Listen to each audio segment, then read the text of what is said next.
Today we're looking at the story, real familiar story to all of you. It's the three men in the fiery furnace. And this has to rank right up there with one of the favorite stories of the Bible, right? Daniel in the lion's den. We're going through the book of Daniel. Today we're at chapter 3, third Sunday on this. But it ranks up there with Moses in the burning bush, David and Goliath, Jesus in the resurrection, of course. And so this is just a fun story. But I think there's some good lessons to learn from it. It was in the early 1970s, and a man named Caleb, Dun is his Chinese name, was just a young teenager and a new believer. I think he was about 13 years old, maybe 14, living in Hebei province in China. Not a good time to be a Christian living in China at that time. And two brothers were called in by the authorities. They were from two separate congregations. I don't think they knew one another. And they were given an ultimatum. They were both married. They had children at home. And they were brought before the officials and to renounce renounce their Christian faith and swear their allegiance to the Chinese Communist Party. And if not, then their personal property in their home would be confiscated. Their home would be bulldozed down. Their family would be disgraced. They would have nothing, and the community would look at them as traitors. Everyone would know about this. This incident would be recorded in their children's school records, and they would be constantly mocked for their father's choice. And these two men were given one day to decide would they submit and comply. It was an agonizing decision. Well, about that time, I was in Auburn, Alabama. Not going to explain why, but I was discipling some young Auburn University college students, and we were randomly discussing things, and the topic came up about persecution. Not that we were having any, but it was, what would we do? How would we respond to that? I remember one guy saying, well, I'm not so good at making the little decisions and doing things for Christ, but when it comes to the big thing, I'm just going to stand firm. Hands down, I'll count. I think he had some kind of a hero mentality, and I remember thinking, I don't think it works that way. And Jesus had something to say about that. Remember what he said? He said, he who is faithful in little will be faithful in, did you say mush or much? Okay, much. Okay, Jesus, if you're faithful in little, you will be faithful in much. Well, I met Caleb about 25 years after that particular event, and then he shared that story with me. So the first father chose to stand firm, refused to renounce his faith, and confirmed his allegiance to Christ. But the second father was just so tormented over the consequences to his family that he gave in and he chose to renounce his faith in Christ. So the first one lost his home, not his life. But the Christian brothers and sisters gathered around them and supported them, encouraged them, helped resupply things, and develop a new home. The second father retained everything. Everything was fine, didn't lose anything, but he was so ashamed of his decision and felt so much guilt that not long afterward he took his own life.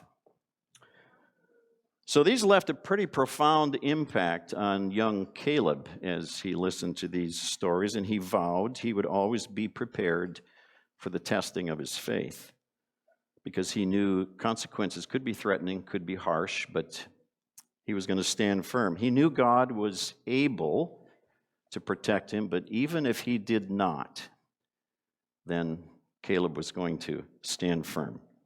So he has remained faithful. I keep in touch with Caleb. I heard about him most recently about a month and a half ago, and he's just doing fine. And life hasn't been easy for Caleb. He's been arrested multiple times. He's had all kinds of threats. He's been under house arrest more than once, but Caleb knows how to stand firm. So this morning our message is, our God is able, but if not, then what do we do? What's it going to be like?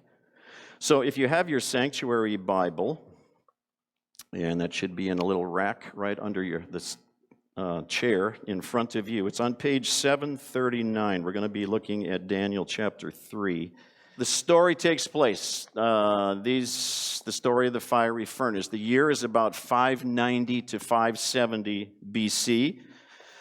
Followers of God have lived under threatening times for a long time. Sometimes in some places of the world today we still are. So that's where we're at. So we're going to move on. I'm going to skip that one. And here we have the issue. It's the attraction of the tide of society. Everybody needs to participate. Remember last week, Pastor Matt talked about chapter 2. And chapter 2 was Nebuchadnezzar, and he had this fantastic dream. And the challenge was he wanted the leaders of society to tell him what the dream was, because he had forgotten part of it. And then he wanted them to interpret it. That was impossible. Daniel, though God gave him what the dream was, he recalled it, explained it to Nebuchadnezzar, and then interpreted it for him. So if you remember, there were 4 parts to it. The first part was talking about something that was gold. Second part, silver. Third part, bronze. And the fourth part was iron with some clay mixed in. So what part of the body was the gold, if you remember? The head. Now, come on, Bethel Free Church people. I know a lot of you were in church last Sunday because I looked at you too. Okay, so the head was gold. And who did the head represent? King Nebuchadnezzar. Okay, so now we have King Nebuchadnezzar again, another part of the story sometime later on, and he's building this fantastic monument or statue. And the whole thing is gold. So it's a bit speculative, but we think that probably what he was thinking is, I'm not sure I like this idea that the gold is going to end and be replaced by another kingdom designated as silver. And so perhaps his thought was, I think I'd like to change this plan a little bit and make sure my kingdom lasts forever. And so let's just make a gold statue in my honor and have the whole thing be gold. So that's what we're presented with. So let's look at verses 1 and 2. King Nebuchadnezzar, so if you have your Bibles, page 700-something, 39, Daniel chapter 3, we'll start verse 1. King Nebuchadnezzar made an image of gold, whose height was 60 cubits, its breadth 6 cubits. He set it up on the plain of Dura in the province of Babylon. And then King Nebuchadnezzar sent to gather the satraps, the prefects, the governors, the counselors, the treasurers, the justices, the magistrates, and all the officials of the province to come to the dedication of the image King Nebuchadnezzar had set up. So 60 cubits high. What's a cubit? A cubit is about this much. So basically top your finger to your point of your elbow in a man's hand. Of course, that's different with everybody. So it's about 18 inches. And 60 cubits then is about 90 feet high. What's 90 feet high? This thing is just a tad more than 90 feet high. So this is our Martin County courthouse. So the top of this gold statue was right about at the top of the clock. Pretty big image that people were going to be standing before and facing. Well, this was quite a grand event, and so we continue reading. So then the satraps, prefects, governors, counselors, treasurers, the justices, the magistrates, and all the officials of the provinces gathered for the dedication of the image King Nebuchadnezzar had set up. And then they stood at the image that Nebuchadnezzar had set up. And the herald proclaimed aloud, "You are commanded, O people, nations, languages, that when you hear the sound of," get ready for these lists to occur over and over again. "When you hear the sound of the horn, the pipe, the lyre, the trigon, the harp, the bagpipe, and every kind of music, you are to fall down and worship the golden image that King Nebuchadnezzar set up." A trigon is like maybe our little triangle, or it could be the precursor to a small harp. Okay, so he's got all of these things that are set up there. This is a really, really big, grand event. If you think maybe in terms of British royal wedding or the coronation of a king, that's kind of what's going on here. Of course, they didn't have internet or things, and so they would send these heralds out all across the whole empire of the Babylonians and announce this thing and calling on the officials all to come back to the plain of Dura to prepare for this special ceremony. So lots of officials would return, and then, of course, the music. Wasn't just a bunch of noise that was going on, but special music would be written for these people. And then they would have the best musicians of the nation to gather around, rehearse, and prepare. And so this was beautiful and gorgeous and full of color. And then you have all of these officials in their grand attire, and there they are. They're standing there and they're waiting, and then the herald. So they're there. They're wondering, okay, now we're here. What happens? And then they hear, you've got to, at the sound and the completion of the music, bow down and worship. Well, what would motivate you to bow down and worship if you were there? Now, think about what's in the plain of Dura. There's two objects. The obvious one is this grand 90-foot-high statue and this fantastic music that's going on. And so that might be the thing that motivates you, and you might be inspired by it. But there was another object in the plain of Dura that was a pretty big thing, and that was a furnace. And you could hear the rumbling of the furnace in the background, I think. And so that might have been in the back of your mind. So what would motivate you to stop, to bow down? Which one? And so that's what was going on. And that's what, it would be real obvious if you had, who knows how many thousand officials were there, and everyone is bowing down. It'd be obvious if some didn't. I'm not sure how they did that. Would you kind of go like this and just kind of look and see who's right up there, And so that could be how these Chaldeans did that.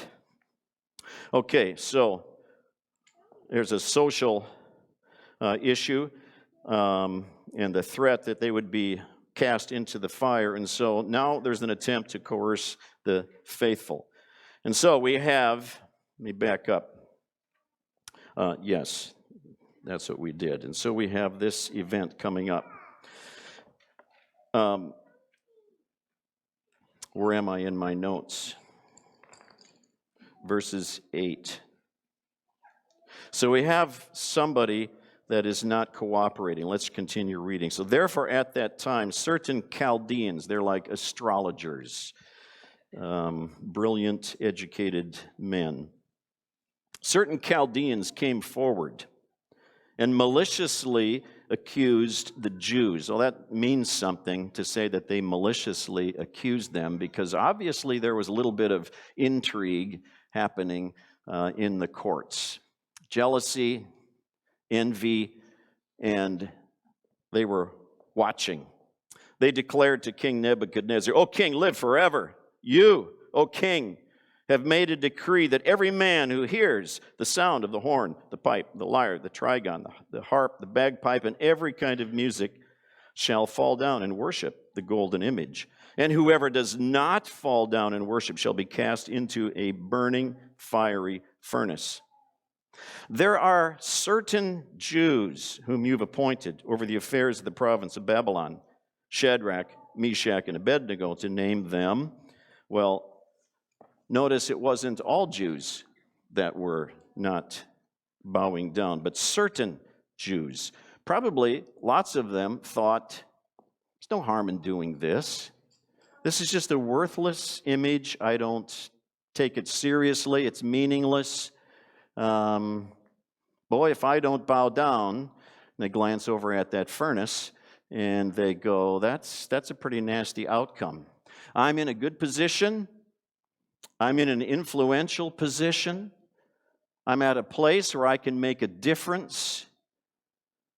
Well, if I bow down to this thing, get thrown in the fiery furnace, and I'm killed, then what kind of good influence can I have in this country? And so I think we could appreciate that there's a reasonable amount of good rationalization that's going on here by probably most of the Jewish leaders or people who are in positions of influence. And so they struggled with this issue.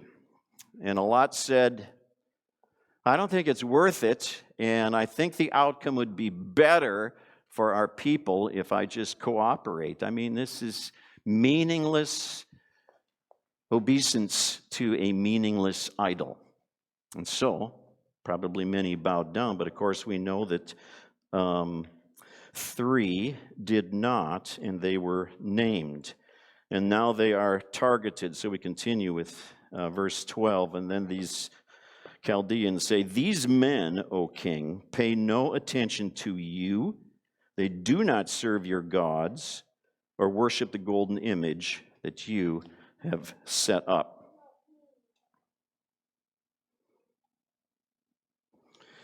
So we continue. Then Nebuchadnezzar was in furious rage, and he commanded that Shadrach, Meshach, and Abednego be brought. So they brought these men before the king. Nebuchadnezzar answered the Chaldeans, and he said to these 3, "Is it true, O Shadrach, Meshach, and Abednego, that you do not serve my gods or worship the image that I've set up?" He doesn't wait for their answer, and he continues. "And now if you're ready, I'm going to give you a second chance. Can't believe you guys did this. A little bit merciful here. You're going to try it one more time." These are pretty important guys to him, and he just didn't want to flippantly eliminate them, and so he gives them a second chance. So now he says, "When you hear the sound of the hornpipe, lyre, trigon, harp, bagpipe, and every kind of music, to fall down and worship the image that I've made, well and good. But if you do not worship, you shall immediately be cast into a burning fiery furnace." And here is the question. "And who is the God who will deliver you out of my hands?" That's the question we want to be asking. So, is this God that you believe in actually real? Or do you just imagine there is such a thing as God? And that's a fair question. Anybody can ask you, if you're a believer in God, a follower of Christ, is it real? Is it fake? Show it. Where is he? And so here was the question: what God is able to save you? In the last few years in China, an interesting thing has been going on, and so government officials have been sent out to any kind of place of worship and even to a lot of homes, and they've been looking for pictures or images, so images of crosses or pictures of Jesus or something like that. And then they ask some questions, and so they mock those who have those things and say, "So you think Jesus really provides you with food and security?" No, he doesn't. The one who provides you with food and what you have, your livelihood and your employment, is General Secretary Xi Jinping and the Chinese Communist Party. This is foolishness. God doesn't provide you with health service. General Secretary Xi Jinping does, and the Chinese Communist Party. You need to take these things down. They're misleading and deceitful, and so they would remove all of those things and replace them with a picture of Xi Jinping. So that's going on today, and what's going on in China. So what might bowing down to an image for us, Americans, living in 2023, what might that look like? Here's a definition that maybe we could consider. Bowing to an image is my choice to make something a priority. Bowing to an image is my choice to make something a priority. Giving something the highest value. It's what I do or what I like or what I'm interested in that I make other things work around. The schedule gets adjusted for this thing or these things. Is that the image we bow down to? It's the thing that excites me the most, or I think about most often, or I commit a lot of time and money to this thing. It's very important. So bowing to an image is my choice to make something a priority. Okay, well, I have been kind of doing a unofficial survey, and I've been asking people the last week or two, what do you think are golden images in our American society today? So I won't say which one of you gave an answer to this, and I'm also going to probably offend every single person here. But some of these are my own issues and problems too. So I'm not pretending that I've got it all figured out. I'm on the journey like you are and learning, admitting, confessing, figuring it out. But here, try these on for size. And be gracious to me in your response, because I'm going to say some things that might irritate you, especially this first one. Sports.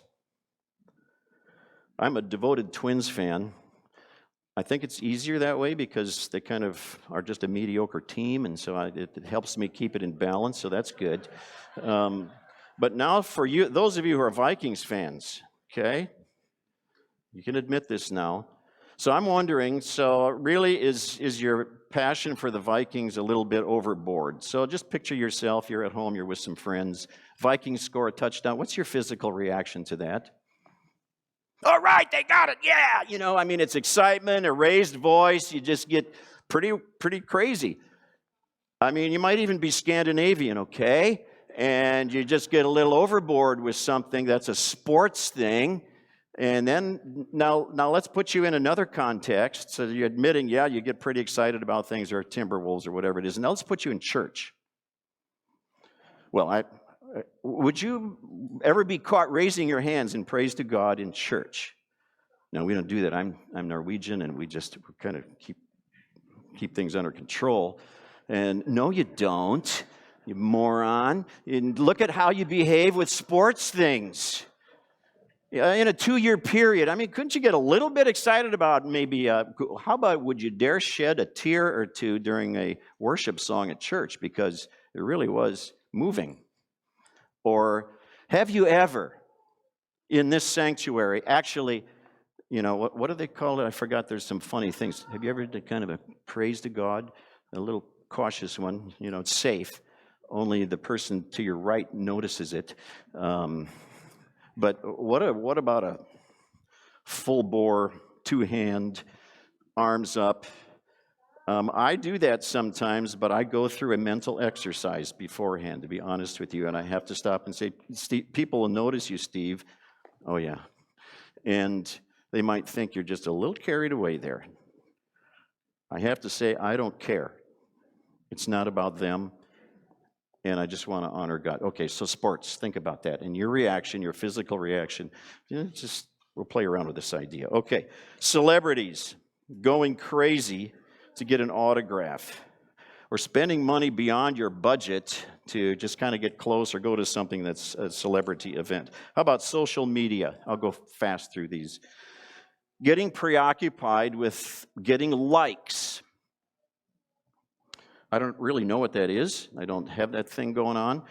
But younger generation, that's real important. And okay, well, maybe you need some help with that. Why is that so important? Is that an image that you need that gives you motivation? How about retirement funds? Constant anxiety and preoccupation with, will we have enough? Or health. Fitness, just being consumed with your body, your looks, your clothing. Family, even grandchildren. Is time with grandchildren, does it trump everything in your life? No matter what, I'll be there. And you'll sacrifice anything for that. Guilty at times. Promotion. Getting an impressive title at the workplace, are these your golden image? How about being respected and being honored properly?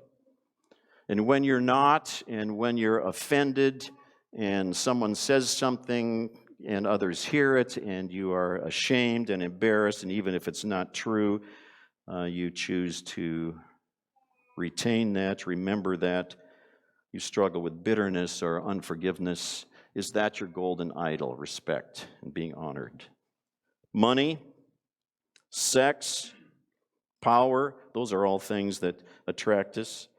Pornography, attraction, maybe it's just really, really hard to resist.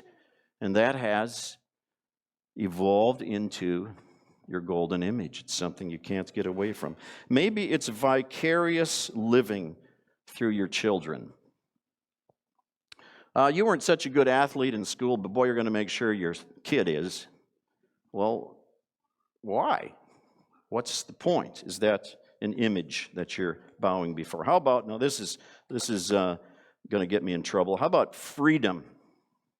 For Americans, this is a really, really high altar. It's very unique in the world. Nobody thinks like we do about that the same way. That's a really America. I'm telling you that as someone who's lived outside this country for 4 decades and watched from the outside. And we demand our rights, and we can become more passionate about our political preferences than we do about anything that's Christian or spiritual.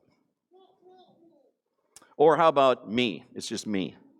I think I heard someone just saying, me, that's me. That is me. And so a lot of things are, I want to be happy. Maybe that's the big thing. And if I'm not happy, it's not right. Or if I don't feel good about it, then I'm just going to drop it.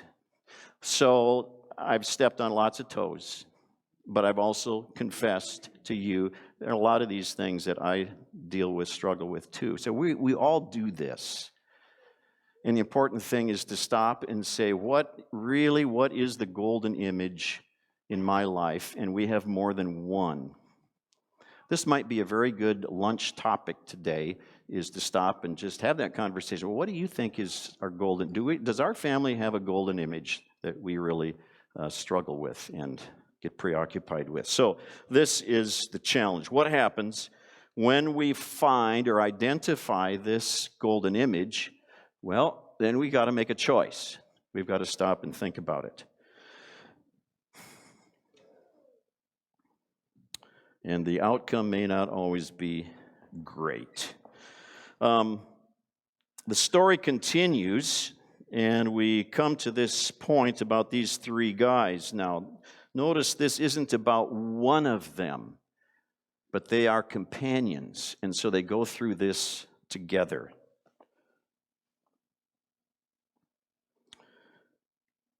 And sometimes we need help. We need a safe place, or we need some safe, wise people to just have the conversation with and just say, can I talk about this without being attacked or judged? And maybe I need some airtime to explore this idea. And you ask for help. So, 2 things are going to come up in this next section. And pay attention to what they are. The first one is someone is missing. And then the second one is they admit there's no guarantee. So we come to the next few verses, 16 to 19. Now Shadrach, Meshach, and Abednego answered and said to the king, O Nebuchadnezzar. I think it's interesting they didn't say, O King Nebuchadnezzar. They just said, O Nebuchadnezzar, we have no need to answer you in this matter. If this be so, our God, whom we serve, is able to deliver us from the burning fiery furnace, and he will deliver us out of your hand, O king. But if not, be it known to you, O king, that we will not serve your gods or worship the golden image you've set up. Then Nebuchadnezzar was just filled with fury. The expression on his face was changed against Shadrach, Meshach, and Abednego, and he ordered the furnace heated 7 times more than it was usually heated. It wasn't exactly 7 times, but it was heated to the max. So where's Daniel? The last verse of the previous chapter, verse 49, we read Daniel was told, he not only explained the dream, but then the king was so honored that he promoted Daniel and gave him a position in the highest court, in the royal court. And it says Daniel stayed at the royal court. So now we find a little bit later, that's probably where he is. And he's not out on the plain of Dura. And these 3 guys, faithful to Daniel, his companions, they're on their own. So here they are without their leader. How about you?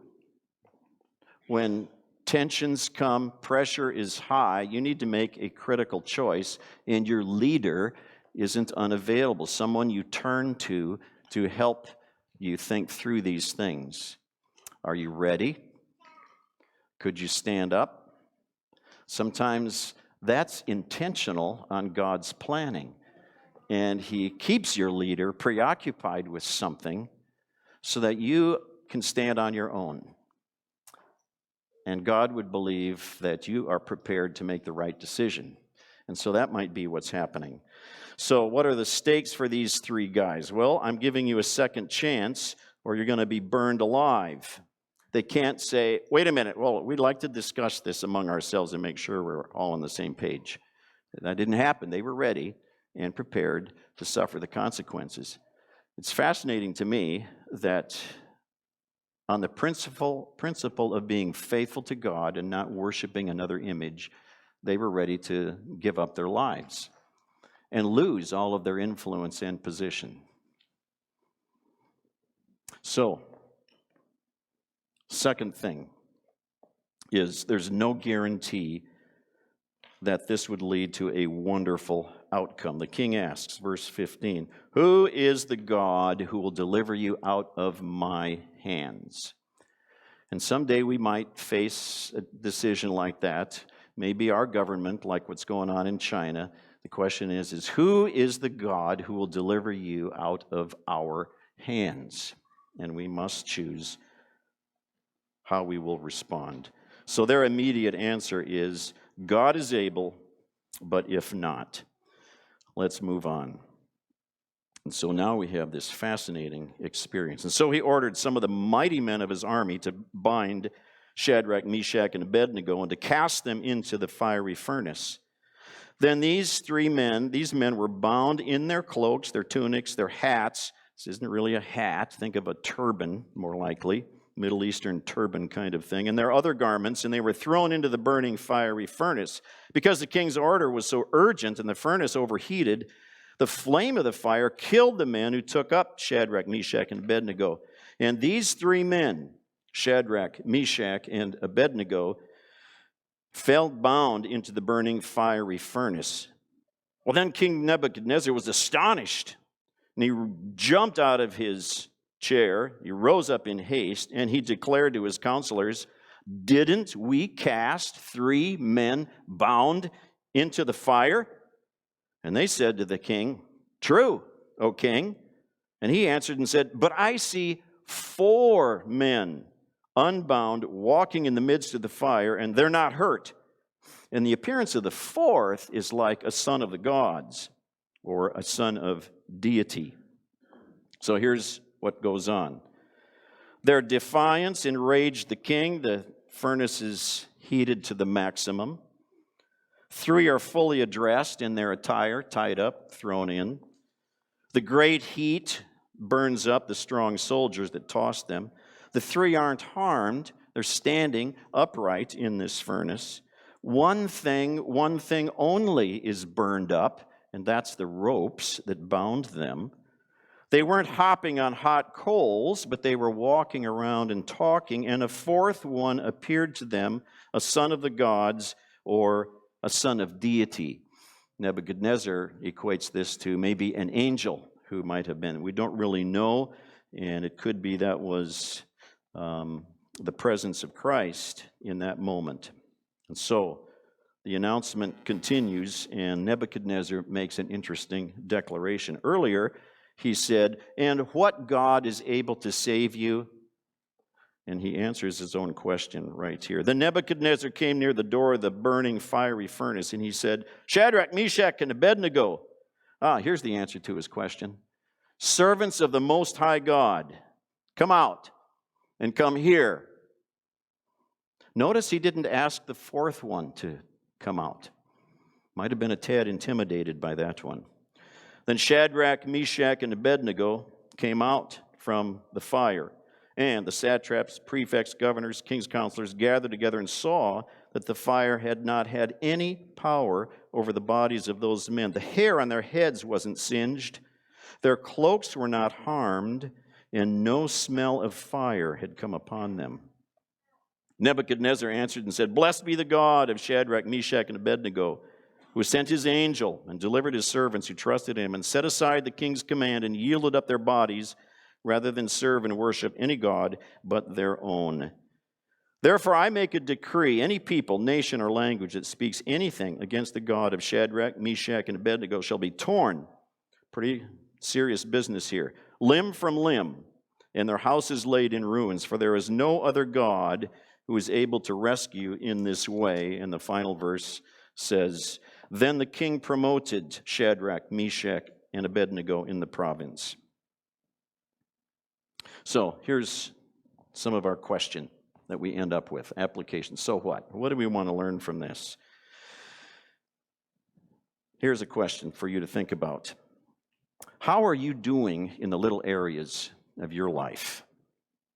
Little things like being honest, being truthful, maybe paying attention to how you can help other people, just being intentional about that. Responding to anger with kindness. Probably you won't be tortured for being those kinds of things, but when we are tempted with little compromises every day, how do we respond? We set a pattern, and that pattern is going to help us as we move along. The response to the fiery furnace from these three was actually predictable. And we saw in chapter 1 the kind of people they were and the choices they made. They're willing to take risks to be faithful to God, and in the end, they were honored. So, what about the little things in your life that set a pattern? Here's the second one. I gave you this list from sports to me of what could be the golden image in our life. So, lunchtime today, don't point your finger at somebody else and say, I think this is your golden image.